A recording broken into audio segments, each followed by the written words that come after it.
Welcome everyone to Ladder Daily Digest. I've been doing this now for a year and a half, and I realized that probably a lot of people haven't really seen some of my earlier videos. I thought I would give it a shot and let people watch. Let's see, my first sort of solo act, I interviewed Steve Pinecker first, actually, as like a test run, but went so well that we actually just ran it. And I thought I'd introduce you to Gustavo Hernandez, who was gracious enough to come on with us early on.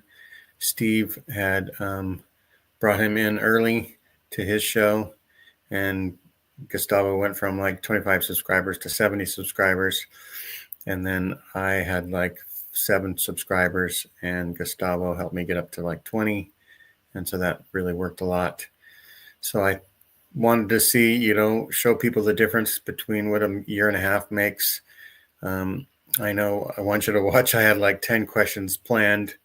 And when I actually ran the show, Gustavo sort of answered like my follow-up question at the same time. So I had to kind of scramble a little bit.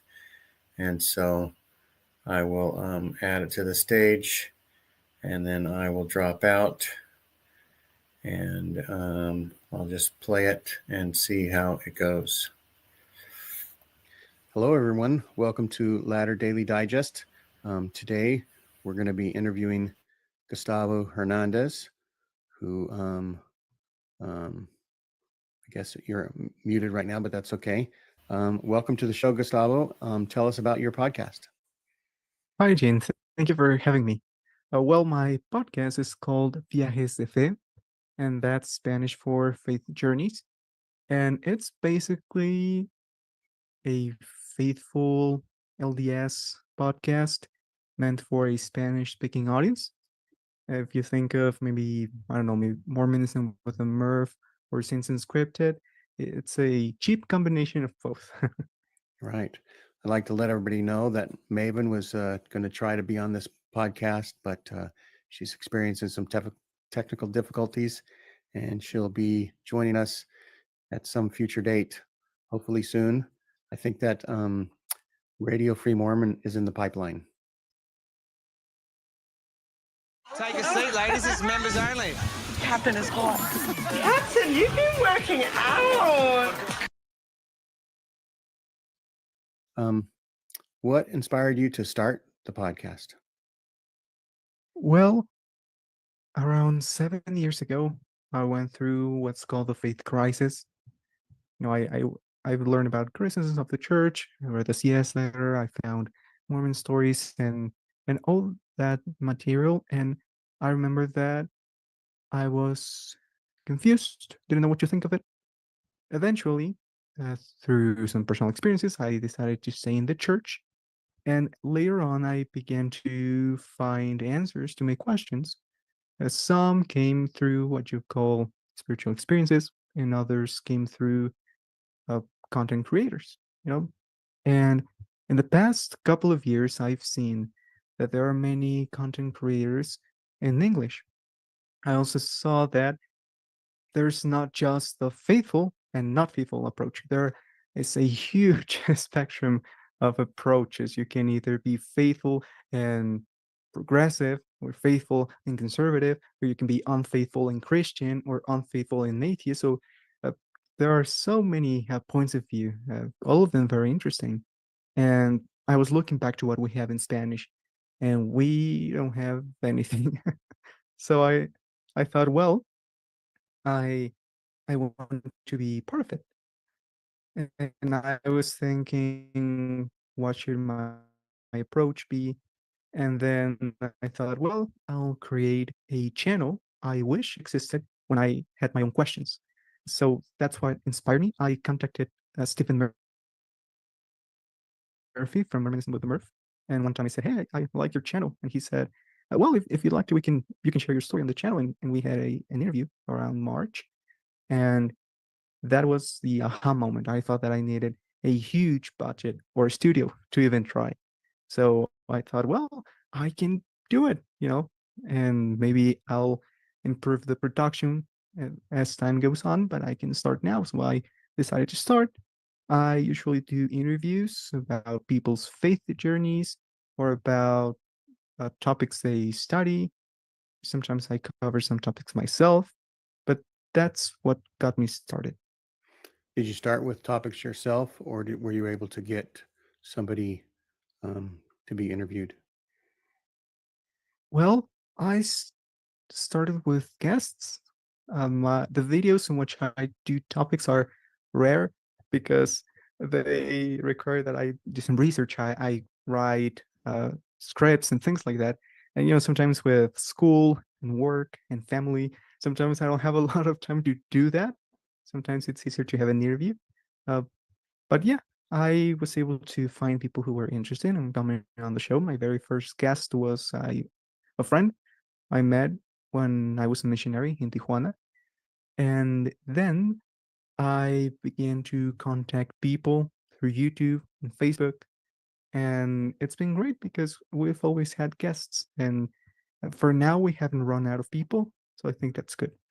That is good.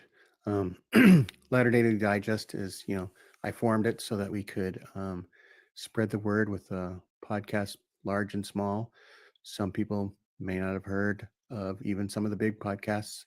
And we were thinking that if we can, honor creators and share their journeys with audiences, that people could, expand their viewpoints, expand their horizon, expand their the knowledge and their consumption of podcasts and other things too. Um, what has been the most memorable experience so far?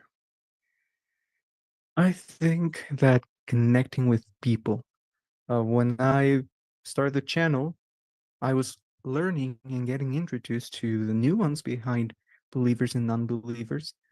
And when I was able to have Steve Pinecker on the show, and when we talked, I I realized that it it was no longer I'm an apologist and my channel is about apologetics. It's more about people.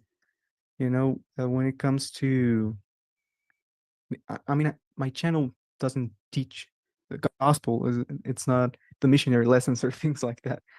Um, it's about people's faith journeys, and I want to stick to that. So that's my experience. That's the best I've had. I've been able to talk to people, both believers and non-believers, that for a while, both them and myself had no idea we had someone to talk to, and we had someone to share our stories with. So creating this community and being part of that community, I think it's very special. And you can see how it helps people, and you begin to look at the human side. We won't always agree when it comes to our beliefs, and I think that's fair. And I've learned that that is not wrong, that good things can be done. And as a group, as people, there's much good we can do. And I think that my interview with Steve Pinecker and my interview with a future guest, I think I haven't uploaded his interview yet, but those two interviews have opened my eyes, and it has been a good experience. That's right. Other than getting on Steve Pinecker's show, how were you able to spread the word about your podcast? Did you just email friends, or what did you do? Well, I I contacted everyone I could, not to expand the audience, but because I wanted to have them on. And because of that, I've been able to also be on the show, like Murph. He had me, Steve, and I was also with Leo Winiger. And last week, I recorded an episode with Scenes Unscripted. So I think that will help spread the word. I initially contacted them to have them on the show, not to be on their show, but to have them on. But they've been kind enough. to give me a space in their channel, and I appreciate that. The main way that I spread was that when I created the channel, I always wanted to do something on YouTube. When I was a teenager, I fell in love with movies and I wanted to do something about that. But I didn't have the equipment. And when I tried to make a video about movies, I was afraid of sharing it with people. I was afraid to share it with my friends, and I didn't know if they would mock me or my opinions. So I was hesitant to do that. But I realized that if I wanted the channel to have an audience, I needed to do that. So when I uploaded my first video, I shared it on Facebook. That's where I got my first like 20 subscribers. And then the videos get, it depends on the topic, but some guests and some topics I think have been catchy enough that my friends who watch it share it. And then that's when I began to see people that I don't know come to the channel. So it's been slow. I think that, well, in Mexico, since we don't have any channels like this, it's either come follow me or someone complaining. When you want the best quality, reliability, and safety, ask anyone who owns a Honda why. It's gotta be Honda. Drive a new Honda from just $269 a month or save thousands with 0% for 72 months. When you gotta have selection, Hondas are in stock and on sale. About the church. So there's those two extremes. That there's no other opinion out there. So um,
So we had a little power outage, and so I try to reconnect to the video. Let's see. I hope everybody's having a good time. Mormonism After Dark is still going, and that's just okay. It's just going to happen. So I think I'm going to go back to where we might have been with the other video and see what I can do to share the screen and get it back up. Share the screen. So anyway, thanks for Travis and whoever else is watching. Say hi in the chat if you're able to. And gonna bring Gustavo back in.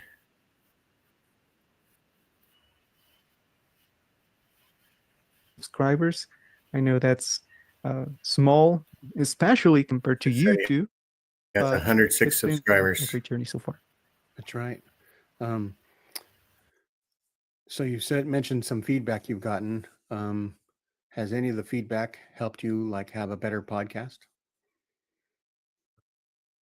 Yes, and I think that the best feedback I got was from content creators themselves, like Murph and Steve primarily, and it helped me maybe not on a technical issue, but rather on the content itself and how to not sound too much like an apologist, or maybe on how to approach some topics with new ones, being open, and how I've talked to people who were not members of the church and who don't believe.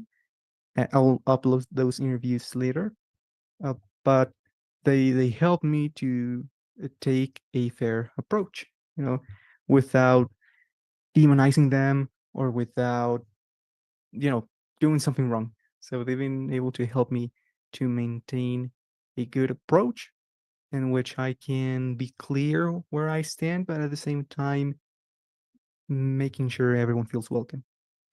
That's right. So we understand that Maven's, having her technical difficulties.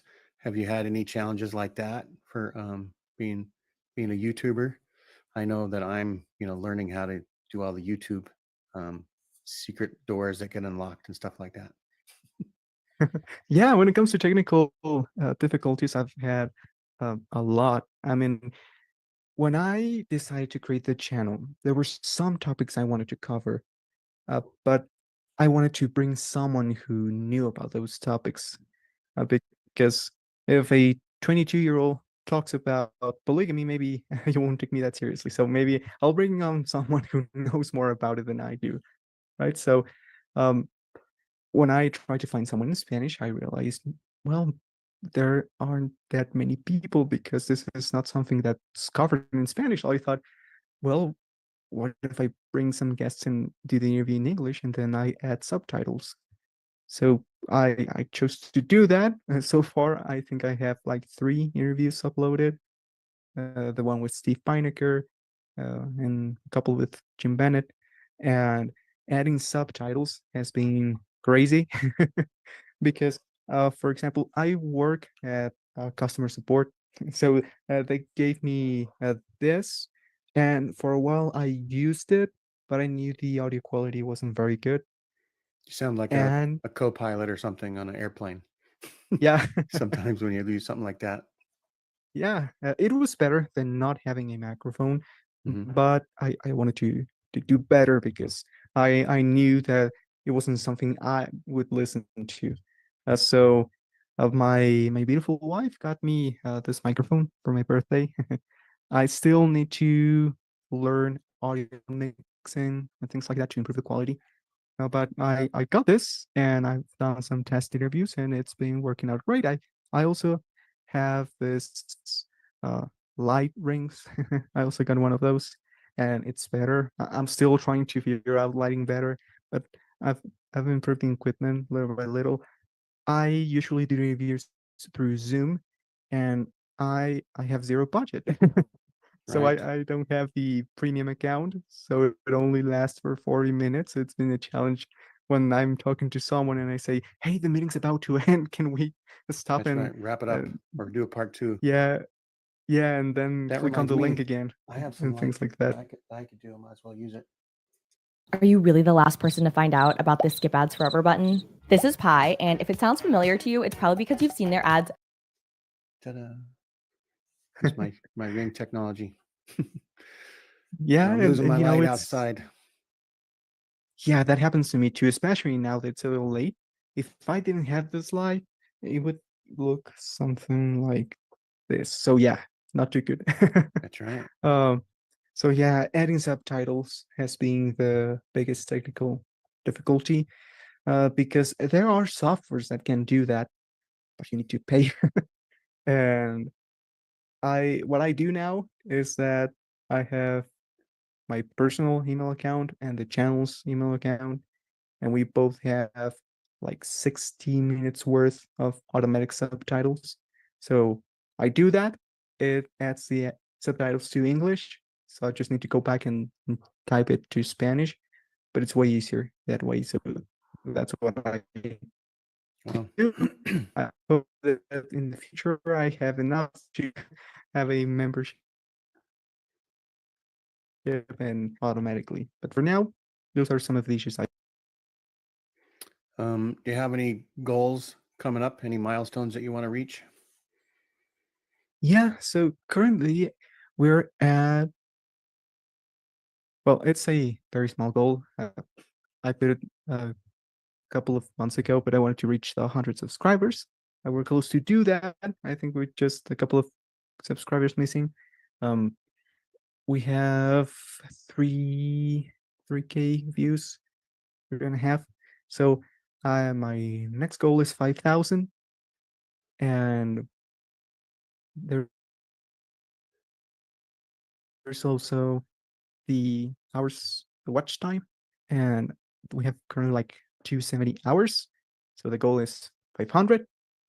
And yes, those are my goals for now. And it will be fun, but also one of my goals is that none of the videos have less than 100 views. And 100 views might seem like too little, but when you're creating that content, those views mean a lot. So my current goal is to have all the videos above 100 views, and I want to scale up and let's say 200, for now. And I also want to have a comment section. Not too many people comment, maybe just my wife and the guest. So I think that my goal is to have at least 5 comments per video, something like that. That's right. I had my brother comment on one of my videos the other day so that I could get another comment. Let's see. So, Steve was on your show. I mean, you did a show with Steve, and then Steve was on your show as well. You did like a back and forth. Yes, yes. I like I said at first, I contacted a bunch of people who I thought had interesting points of view. So I contacted Steve. I said, I think that what you do is pretty cool. I wanted to ask you if you were interested in having an interview for my small channel. And he said, sure. And then we talked, and he said, would you like to be on the show too? And I said, sure. So that's how we Right. contact each other through email. Right. And so you mentioned Steve Peineker's Mormon book reviews. I suppose you've seen a lot of his shows. Mormonism with the Murph. What other podcasters do you consume, or even books that you read, or any other things? Think your taxes are simple? You could file for free with H&R Block. More people qualify for H&R Block free online than TurboTax Free Edition. Find eligibility requirements at hrblock.com. Well, I've been trying to get some books, but I can only get them through Amazon. And when you convert the price from dollar to Mexican peso, it's a little pricey. But I was able to make my very first purchase. I bought Roughstone Rolling. I hope to expand the collection with time, but I have one book. With podcasts, I consume, well, there are some podcasts I consume for entertainment purposes, and some I consume for research purposes. But yeah, I've consumed all of them: Mormonism Live, Mormon Stories, um, and Mormonism with the Murph. I also listen to the Comeback podcast.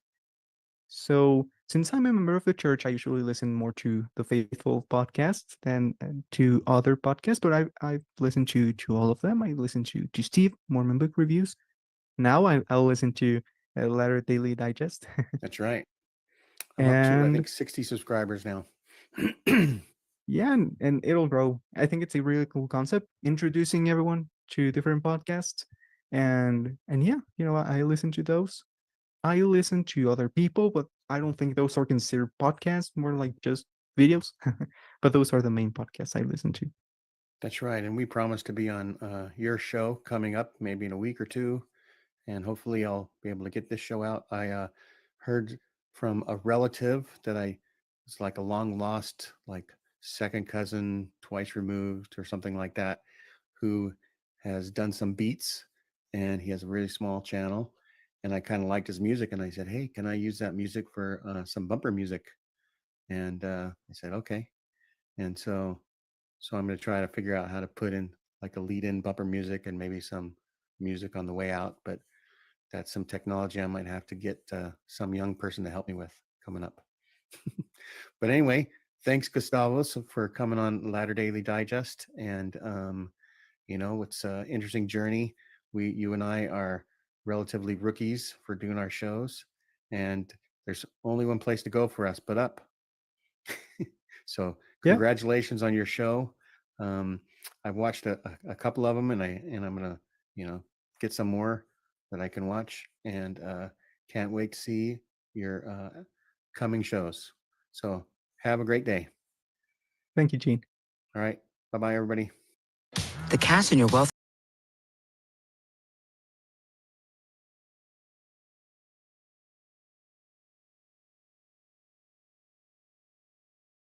Thanks everyone for watching. I'm sorry I scheduled it over onto Megan's channel as well, and somehow that is not working out very well. And gotta stop that. And so anyway, I was trying to do something, see what happens, and I'm just gonna have to figure stuff out. My power went out, other things happened, and so it's not happening on Megan's channel. So, but anyway, thanks for watching. Everybody have a great rest of the weekend. Alrighty, bye-bye.